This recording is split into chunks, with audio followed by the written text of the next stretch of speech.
Welcome back after the break. چلتے ہیں news کے بقیہ حصے کی جانب. شمالی کوریا کی جانب سے روس کو اسلحہ فراہم کرنے پر امریکہ برہم. وائٹ ہاؤس کے ترجمان کا کہنا ہے کہ اس کی قیمت چکانا پڑے گی. شمالی کوریا کے صدر کم جونگ ان رواں ماہ ماسکو کا دورہ کریں گے، جہاں وہ روسی ہم منصب سے خطے کی صورتحال اور عسکری معاہدوں پر تبادلہ خیال کریں گے. شمالی کوریا اور روسی وزیر دفاع کے درمیان اس پر معاملات طے ہو چکے ہیں.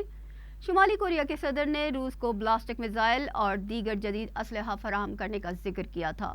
خطے میں امریکی مداخلت کو مزاحمت کی علامت سمجھا جاتا ہے. تاہم وائٹ ہاؤس کے ترجمان کے مطابق شمالی کوریا کی بڑھتی ایٹمی صلاحیت پر تشویش ہے. روس کے بلاسٹک میزائل اور اسلحے کی فراہمی کا معاہدہ کرنا امریکہ کے لیے ناقابل برداشت ہے. شمالی کوریا کو اس کی قیمت چکانا پڑے گی. Providing weapons to Russia for use on the battlefield to attack grain silos and the heating infrastructure of major cities as we head into winter, to try to conquer territory that belongs to another sovereign nation. This is not going to reflect well on North Korea, and they will pay a price for this in the international community. And then I think it says a lot that Russia is having to turn to a country like North Korea to seek to bolster its defense capacity in a war that it expected would be over in a week, that in September of 2023, it is going to North Korea to get munitions to try to continue to grind out on the battlefield in Ukraine. Modi کا ہندوتوا انتہا پر. ہندوستان کا قدیم نام تبدیل کر کے republic of Bharat رکھنے کا فیصلہ کر لیا. نام تبدیل کرنے کے لیے بھارتی آئین میں تبدیلی کی جائے گی. مودی حکومت نے انڈیا کا نام آئینی طور پر تبدیل کر کے ریپبلک آف بھارت رکھنے کا فیصلہ کر لیا ہے، جس کے لیے پارلیمنٹ کی خصوصی اجلاس میں قرارداد پیش کی جائے گی. بھارتی میڈیا کے مطابق ملک کے نام کی تبدیلی کے لیے 18 سے 22 ستمبر تک ہونے والے پارلیمنٹ کے اجلاس میں آئینی ترامیم پیش کی جائیں گی. سینئر کانگریس رہنما تہرام رمیش کے مطابق G20 اجلاس کے شرکاء کے لیے صدارتی محل میں عشائیے کی دعوت نامے پر بھی پریزیڈنٹ آف بھارت درج ہے. طالبان سے بچ کر 5 افغان خواتین فرانس پہنچ گئیں. فرانس نے 5 افغان خواتین کو بحفاظت نکال لیا.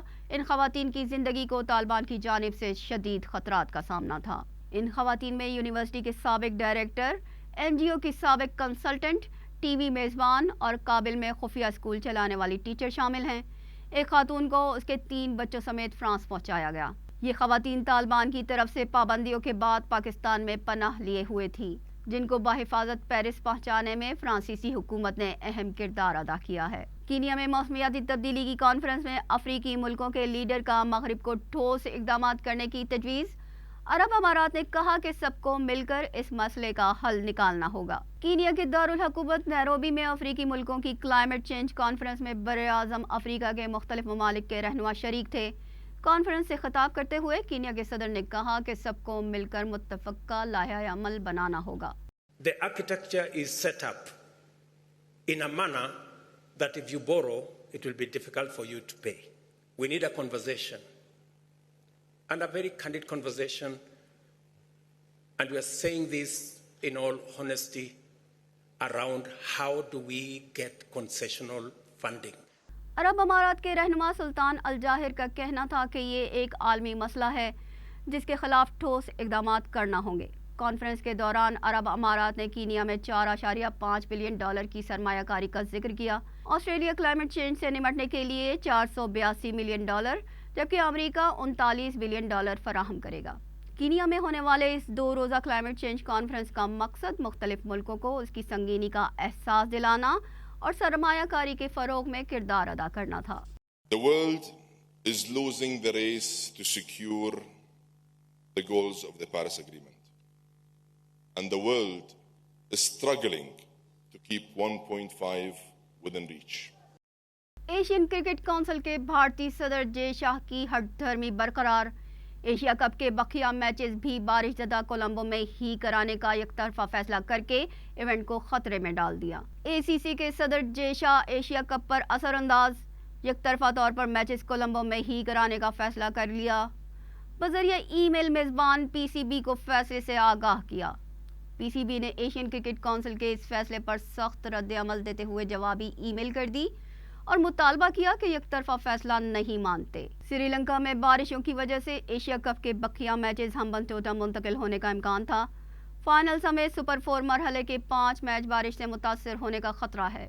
ایشیا کرکٹ کونسل نے پاکستان کے تحفظات کے باوجود میچز کا وینیو تبدیل کرنے سے انکار کرتے ہوئے شیڈول کے مطابق کولمبو میں ہی میچز کروانے کا اعلان کر دیا ہے۔ ایشیا کپ کے حوالے سے بھارت کے منمانی ایونٹ کی میزبانی پاکستان کو ملنے کے بعد سے ہی جاری ہے۔ پہلے اپنی ٹیم پاکستان بھیجنے سے انکار کیا۔ جب ایونٹ کو بھارت کے بغیر کرانے پر بات ہوئی تو دیگر بورڈز پر دباؤ ڈال کر میچز کو UAE کے بجائے بارش زدہ سری لنکا منتقل کرایا۔ صرف اتنا ہی نہیں بلکہ ایونٹ میں شریک ممالک کی ٹیموں کے کھلاڑیوں کی جرسی سے میزبان پاکستان کا نام بھی ختم کروا دیا۔ اس کے ساتھ ہی نیوز بلیٹن اپنے اختتام کو پہنچا۔ ہمیں دیجیے اجازت۔ اللہ نگہبان۔